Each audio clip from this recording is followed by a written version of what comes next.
Hi வணக்கம் friends. நான் உங்கள் சொமட்டோ விஜய். எதிரிகளை எப்படி வீழ்த்துவது என்பதே இன்றைய டாபிக். ஓகேங்களா?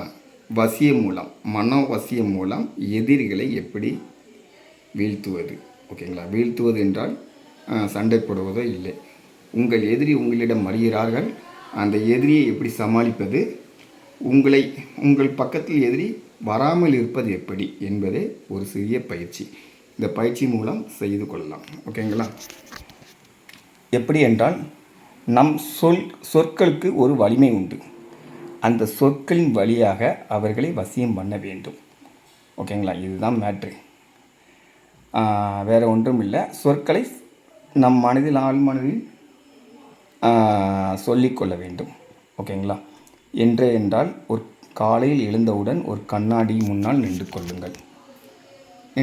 நேராக நின்று கொண்டு உங்கள் வாயையோ உங்கள் முகத்தையோ பார்த்து கொண்டு, என் சொல்லுக்கு வலிமை உள்ளது, என் சொற்களின் வலிமையால் யாரையும் வசியம் பண்ணி விடுவேன். என் சொற்களுக்கு வலிமை உள்ளது, என் சொற்களின் வலிமையால் யாரையும் வசியம் பண்ணி விடுவேன். இதை திரும்ப திரும்ப சொல்லிக்கிட்டே இருங்க. ஒரு 3 நிமிஷம், மினிமம் ஒரு 3 நிமிஷம் சொல்லுங்கள். முடிந்தால் 30 நிமிஷம் சொல்லுங்கள். ஓகேங்களா? கண்ணாடியை பார்த்து, என் சொல்லுக்கு வலிமை உள்ளது, என் சொல்லின் வலிமையால் யாரையும் வசியம் பண்ணி விடுவேன். இவ்வளோதான். ஓகேங்களா? உங்களுக்கு காலையில் எழுந்தவுடன் இதை பயிற்சி செய்துவிட்டு உங்கள் அன்றாட வேலையை செய்து விடுங்கள். உங்கள் உடலில் ஒரு மாற்றம் உண்டாகும். உங்களுக்குள் ஒரு வசிய சக்தி வரும். ஓகேங்களா? இது எப்போனாலும் பண்ணலாம். காலையில் எழுந்தோடனே இது டெய்லி பண்ணுறது கட்டாயம். சரிங்களா? இது பண்ணும்போது உங்களுக்கு என்னென்னா, ஒரு சக்தி, காலையில் உள்ள கதிர்வீச்சு சக்தியில் அவங்ககிட்ட நின்றுக்கிடும். அதே போல் நீங்கள் பஸ்ஸில் போகும்போதோ, வண்டியில் போகும்போதோ, இல்லைன்னா ஃப்ரீயாக இருக்கிற டயத்துலையோ, ஒவ்வொரு டயத்தில் ஒரு தடவை, 2 தடவை, 3 தடவை சொல்லும் போது சொல்லிக்கலாம். நீங்கள் சொல்ல என்ன ஆகும்னா, அந்த சக்தி உங்களுக்குள்ள வலிமை பெற்று பெரிய ஒரு மந்திரமாக மாறும். ஓகேங்களா? இதை செய்து பாருங்கள். செய்து பார்த்து ஒரு 10 நாள் 15 நாட்களே உங்களை பேச்சை தட்டி கழிக்கிறவர்கள் முன்னால் பேசும்போது உங்களுக்கே தெரியும், ஹேய் அப்படி பண்ணாத அப்படின்னு சொன்னால் சொல்படி கேட்பார்கள். ஓகேங்களா? அவங்க மனம் கலங்க ஆரம்பிக்கும்.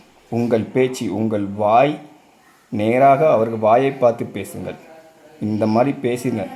ஹேய் யாரும் வந்தாங்கன்னா, எப்பா இது தப்புப்பா, இது பண்ணாத அப்படின்னு சொல்லுங்கள். இல்லை அப்படின்னா, என்ன உங்களுக்கு ஒரு பிரச்சனை வருதோ அந்த பிரச்சனையை மென்மையாக அவர்கள் வாயை பார்த்து பேசுங்கள். ஓகேங்களா? வாயை பார்த்து சொல்லுங்கள். நீங்கள் சொல்லக்கூடிய பொருளை நீங்கள் சொல்லுங்கள். கண்டிப்பாக அவங்க வசியம் ஆவாங்க. அதுக்கப்புறம் உங்கள் பேச்சை தட்ட மாட்டாங்க. ஓகேங்களா? உள்ளுக்குள்ளே சொல்ல வரணும்னு நினச்சா கூட உள்ளுக்குள்ளேயே வச்சுக்கிட்டு மனக்குழப்பத்தில் இருப்பாங்க, சொல்ல மாட்டாங்க. ஓகேங்க? இப்படியே நீங்கள் அவங்கள வசியம் பண்ணி விடலாம். இதே மாதிரி டெய்லி நீங்கள் பண்ண பெரிய பெரிய எதிரி வந்தால் கூட நீங்கள் அவர்களை வீழ்த்தி விட முடியும். ஓகேங்களா? முயற்சி பண்ணி பாருங்கள். சரியாக இருக்கும் பட்சத்தில் இந்த பயிற்சியை எல்லாரிடமும் சொல்லிக் கொடுங்கள்.